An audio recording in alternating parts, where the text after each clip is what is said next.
Me acidentei com 24 anos, né? Tava Caraca. novão pra caramba. E esse. Caralho, eu lembro do dia desse acidente aí, como foi extremamente chocante pra todo mundo, cara. Porque assim, tipo, basicamente perdeu um time inteiro. Todo? Praticamente Inteiro. todos. Tipo, agora a gente tem um time a menos que ele Exatamente, foi cara. todo mundo. Eu te falo assim, os que sobraram, os que não foram, melhor dizendo assim, para aquela viagem, na época, foi o Rafael Lima, que foi o capitão de todas as divisões da Chape, que era o Nenê, que também era antigo, e o Nivaldo, que eu citei pra vocês. E esses não foram pro jogo. E o Johan, que tava machucado, tinha... Já tá, se eu não me engano, acho que ele já tava até vendido. Exato. É. E aí... e o Marcelo Boeco, os outros goleiros, mas o curioso também disso tudo é que os mais antigos ficaram, sabe? E aí perdeu praticamente todo mundo, porque ali foi...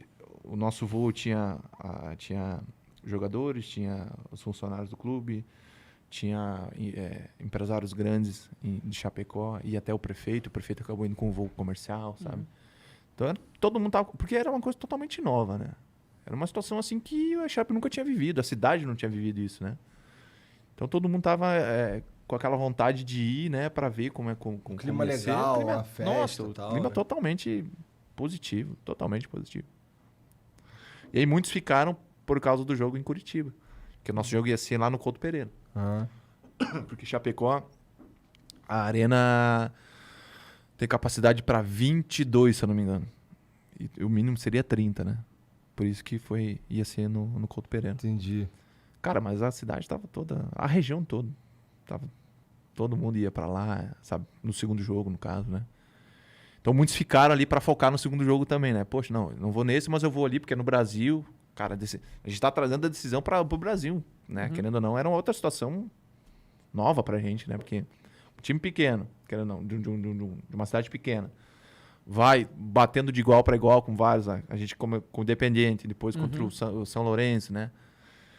E aí você conseguir trazer o segundo jogo para casa ainda numa competição que você jamais... Tipo, eu acho que a Chape tinha chego até as quartas, oitavas, se eu não me engano, contra o... Em 2015, eu não vou lembrar a equipe que é. Mas depois eu lembro. E aí, cara, todo mundo as coisas estavam dando tudo certo, né? E nosso time tava muito encaixadinho, cara, muito... Tava perfeito. A palavra é essa, porque quem saía, o cara que tava substituindo aquele cara, dava conta do recado e todo mundo era parceiro, sabe? Os traíra ali, a gente... o bom é isso aí, o grupo que é fechado, os caras que começaram as laranjas podres, a gente já afastava, né? Entendi. E tava dando tudo certo. Cara, eu nunca conversei com um sobrevivente de um acidente aéreo. Como é que é? Tem um momento que o cara fala, vamos cair, mané. Como é que é essa parada, cara? Cara, a gente voa, o atleta voa ali 2 vezes na semana no mínimo, né? Aham. Então no momento que acontece a situação das luzes se apagarem e os motores se desligarem, você vê que alguma coisa de gravíssimo está acontecendo, porque isso não é normal, né? Só que ao mesmo tempo você não quer acreditar, né? Eu particularmente, cara, pelo amor de Deus, o que está acontecendo, sabe? E o que ajudou, entre aspas, assim, a não ter aquele desespero logo no começo, foi que a gente não caiu, sabe? A gente foi perdendo altitude até o momento que a gente bate na mata, né? E aí... Então isso também ajudou com que a gente não fosse ficar em desespero naquele momento. Desesperasse totalmente. Exatamente. Cara, eu sempre falo, cara, o que me restou, tipo, e pra todo mundo, eu escutava todo mundo rezar, sabe? Eu rezando aqui, fechava os olhos e rezava. E tu quer ouvir os motores voltar, né? As luzes voltar, né? E aí tu tá numa situação, a mesma coisa assim, a gente tá aqui dentro dessa salinha aqui, dessa sala aqui, com todas as portas fechadas, começa a incendiar o negócio e tu não tem o que fazer. Entendeu? A situação é que você tá caindo e você não tem como abrir a porta e sair fora. Entendeu? Então é uma situação difícil. Sinistro. Muito difícil. E aí depois tu só acordou no hospital? Como é que foi? Não, eu tenho alguns flashes do meu resgate que...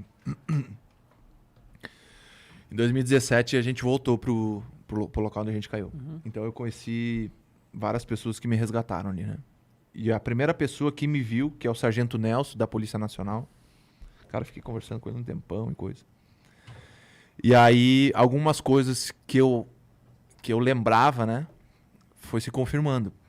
Eu lembro que ele chegou até mim e aí me deu a mão. Tipo, eu tava sentado, eu achava que eu tava deitado. Eu tava sentado com o meu tronco para baixo e minhas pernas para cima. E aí tinha uma arvorezinha pequena caída e uma das turbinas do avião tava meio que sendo segurado pelaquela árvore, né? E aí o sargento Nelson conta que ele só conseguiu me ver porque ele foi ver outra pessoa, que infelizmente foi a óbito, né? No momento que ele chegou. E um pouquinho para baixo, assim. Ele falou que eu tava chorando e pedindo pro socorro com a voz bem baixinha, já. E aí eu tenho esses flashes que eu pedia pro socorro e chorava. Mas eu não sabia onde eu tava. Não tinha noção nenhuma do que tinha acontecido. E aí ele chega até mim e me dá a mão, tipo, me pega na mão, fala pra mim ficar tranquilo que ia me tirar dali. Aí demorou bastante, foram 12 pessoas pra me tirar dali, né? Voluntários, enfim, os outros, pessoal da polícia. E aí ele pergunta meu nome, ele fala que eu falo meu nome, que eu falo minha idade. Dizia que eu era o arqueiro, eu dizia arqueiro. E que eu tinha muita sede, eu falei assim, tu pedia muita água. Daí ele fala que foi uma das imagens, tipo, que com as lanternas eles conseguiram me ver o meu estado ali, né? Ele falou que foi uma das imagens mais tristes que ele viu, porque um cara novo, um menino novo, praticamente sem a perna, né? Tava, como a gente diz lá no sul, só o fiapo.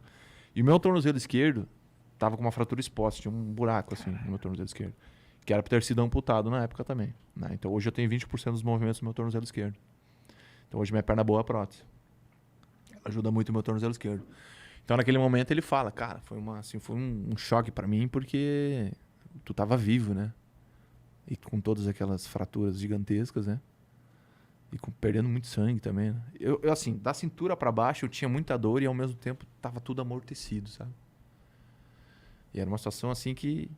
E aí quando eles me colocam na maca me levam num local um pouco mais aberto, ali eu já não lembro de mais nada, assim, sabe? Aí eu tenho alguns flashes, assim, mas é muito confuso na minha cabeça ainda. De eu deitado em um carro, uma caminhonete, chacoalhando, e um cara com um fardamento meio laranja, sabe? Porque onde a gente caiu, não subia ambulância. Subia só a caminhonete 4x4. Como a gente caiu lá em cima, no meio do morro. E o primeiro vilarejo se chama La Union. E esse vilarejo é 1h30 de onde a gente caiu. Então, como estava chovendo também, e a estrada era estrada de terra, não subia ambulância, não tinha. Aí subia as 4x4, aí nos colocavam lá e desciam. E aí esses meus flashes que eu tenho, meio bagunçado, é disso. Que eles me colocaram na caminhonete e foram descendo.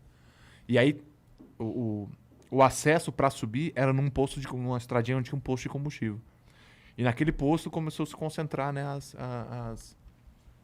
as barracas, enfim, de primeiros socorros, né, da polícia. Mas como eu já tinha praticamente perdido a perna e o tornozelo estava com um buraco, eu passo reto. Né? Eu não acabo parando lá no posto, né? Eu acabo passando reto. E aí tinha tinha imprensa e coisa ali. E aí o que me falam é que quando eu passo ali, o que me falaram, na verdade, quando eu passo ali, a galera perguntou quem é que tinha passado. Aí a galera falou o goleiro. E na época o goleiro, um dos caras mais conhecidos do nosso time era o Danilo. E o Danilo, o Kleber Santana, o Kempis e o Bruno Rangel. Eram 4 ali que eram mais conhecidos. E como o Danilo vinha fazendo campeonatos sensacionais, quando a gente passa, não, é o goleiro. A galera achou que era o Danilo. Né? O que me falam foi isso, né? Que a galera achou que quem tinha passado era o Danilo. E eu já vou direto pro hospital onde eu fico os 15 dias e onde o resto da galera vem depois, né? O Alan e o Rafael e o Neto e os outros tripulantes, sobreviventes, eles acabaram indo para hospitais, postos assim mais pertinhos assim para fazer os primeiros socorros deles, né?